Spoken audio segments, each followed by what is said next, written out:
पाकिस्तान सेना मुख्य असीम मुनीर बढ़ुची टेंशन कौन करिबे मुनीर केउठी लुचिबे जानी पारु नाहंती।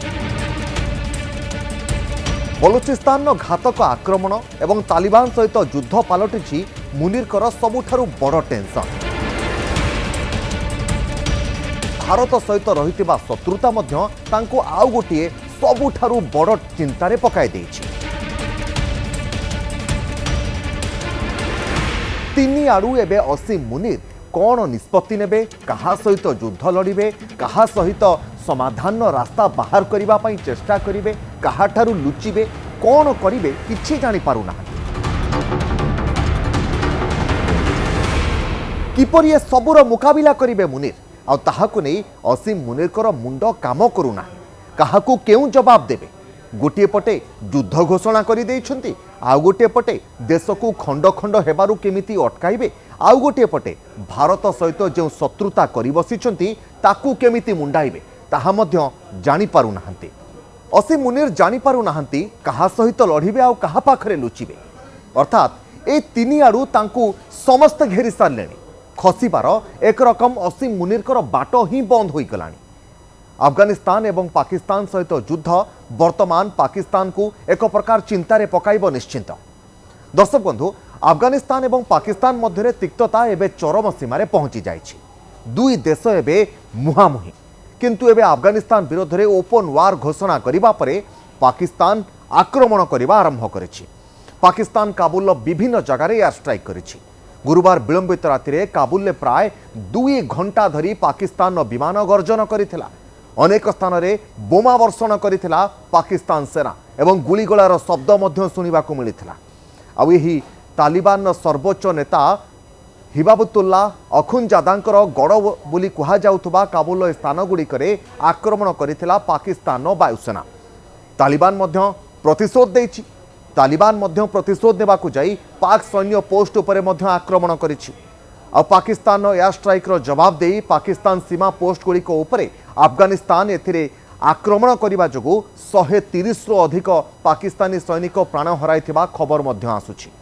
तेणु एभली परिस्थिति रे मुनीर युद्ध लड़िबे ना युद्धरु निज जीवन बंचाई लुचिबा पाई केउ रास्ता अवलंबन करिवे। कारण देश भितरे से युद्ध लड़ुछंती आतंकवादी सहित। सेबटे बलूच विद्रोही निजको स्वाधीनता करिबा पाई बा निज देश पाकिस्तान ठारू अलग होई निजर गोटे स्वतंत्र देश गठन करिया पाई चाहुचंती। आउ गोटे पटे अफगानिस्तान सहित युद्ध घोषणा।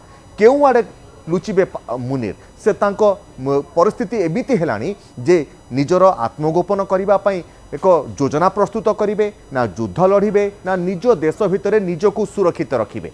कारण जो आतंकवादी मानकु पाली पोषी पाकिस्तान बड़ करिथिला एबे सेई आतंकवादी गोष्ठी एबे पाकिस्तान मुंड बिंधार कारण हेलानी। जहाँ मु कहूतली Baloch liberation army Munir tension बढ़ाई देछि। निज देश में पाकिस्तान चिंता बढ़ाई देछि बलूचिस्तान। बलूच माने दीर्घ दिन हेब निजर स्वतंत्रता दाबी करी आसुछंती। बलूच विद्रोही माने स्वतंत्र देश दाबी करी संघर्ष दीर्घ दिन हेब करी आसुछंती। अनेक समय पाकिस्तान में आतंकवादी आक्रमण मध्य बलूच विद्रोही माने करिथांती। गत वर्ष बलूच विद्रोही माने एक ट्रेन को अपहरण करी नेथिले। आउ ये ट्रेन ने थिबा शताधिक पाकिस्तान सैन्य और नागरिक मानकु अति निर्मम भाव में हत्या मध्य करथिले। किछि दिन तले पाकिस्तान सेनार विभिन्न हेडक्वार्टर रे मध्य बलूच योद्धा विस्फोरण करथिले, जेउथरे आत्मघाती हमला मध्य रहितला। जहाँ असीम मुनीर को पाई गोटे बड़ चैलेंज सृष्टि करिछि जे देश को खंड खंड हेबारु रक्षा करिवे ना अफगानिस्तान सहित युद्ध लड़िबे। कारण बलूच विद्रोही माने केतेबेले केउठी आत्मघाती विस्फोरण करिदेबे ताहा काहाकु जणा नाही।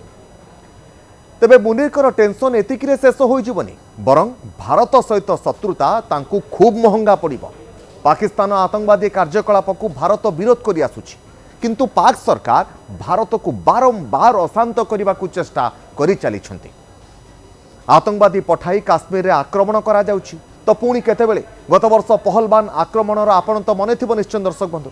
पहलगाम रे जो आतंकवादी आक्रमण होइतला ताहा समस्तक मनरे सबु दिन पई ताहा जीवित रहिबो।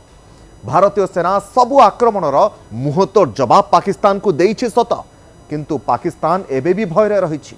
कारण पाकिस्तान मनरे भय अछि जे जो आतंकवादी माने पाकिस्तान लालन पालन रे बड़ होइतिले भारत भितरे पशि आक्रमण करुछंती पाकिस्तान निर्देश रे सेई आतंकवादी माने केतेबेले पाकिस्तान भितरे पुणी केउ कांड घटाई बसिबे ता पाकिस्तान पई सबुठारु बड़ चिंता।